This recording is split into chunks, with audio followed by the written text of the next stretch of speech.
Welcome to our continuing series, Questions and Answers from the works of Sri Aurobindo and the Mother.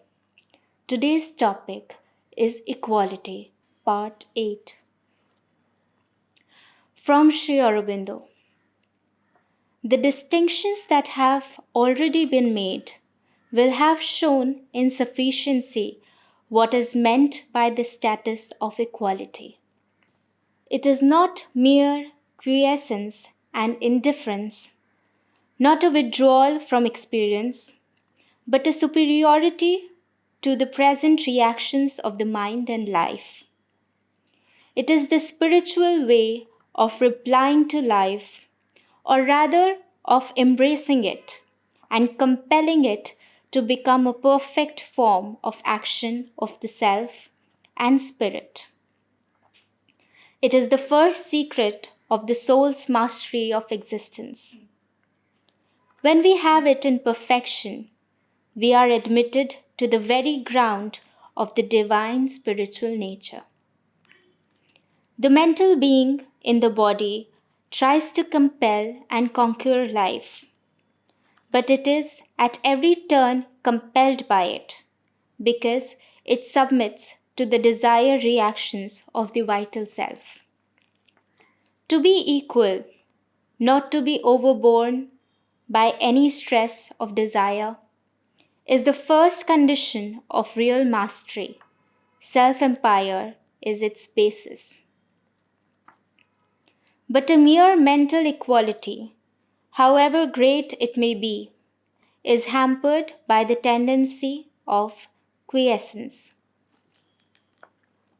It has to preserve itself from desire by self-limitation in the will and action.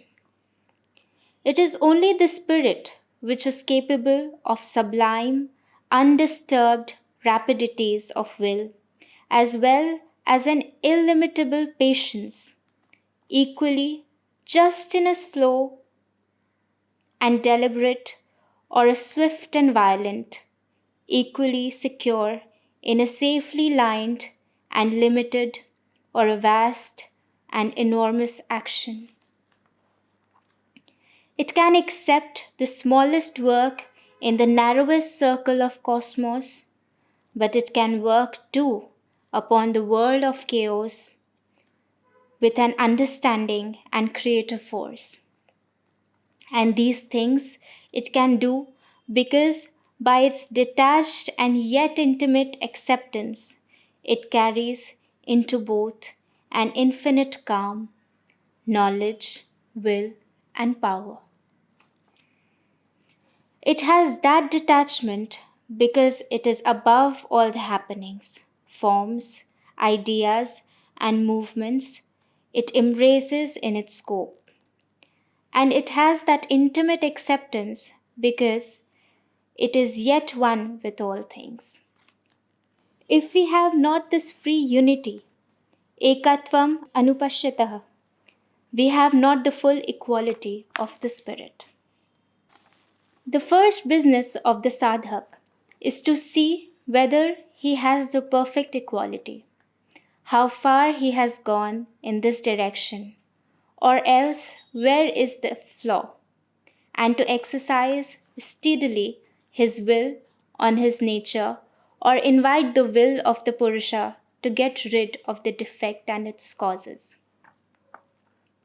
There are 4 things that he must have. First, equality in the most concrete practical sense of the word, samatha, freedom from mental, vital, physical preferences, and even acceptance of all God's workings within and around him. Secondly, a firm peace and absence of all disturbance and trouble, shanti. Thirdly, a positive inner spiritual happiness and spiritual ease of the natural being which nothing can lessen, sukham. Fourthly, a clear joy and laughter of the soul embracing life and existence. The first calm that comes is of the nature of peace, the absence of all unquiet, grief, and disturbance. As the equality becomes more intense, it takes on a fuller substance of positive happiness and spiritual ease. The perfected action of equality transforms all the values of things on the basis of the divine Anandamaya power. And as with happenings, so with the persons, equality brings an entire change of the view and the attitude. The first result of the equal mind and spirit is to bring about an increasing charity and inner toleration of all persons, ideas, views, actions, because it is seen that God is in all beings and each acts according to his nature, his swabhav, and its present formulations. From the Mother. Liberty can only be manifested when all men know the liberty of the Supreme Lord.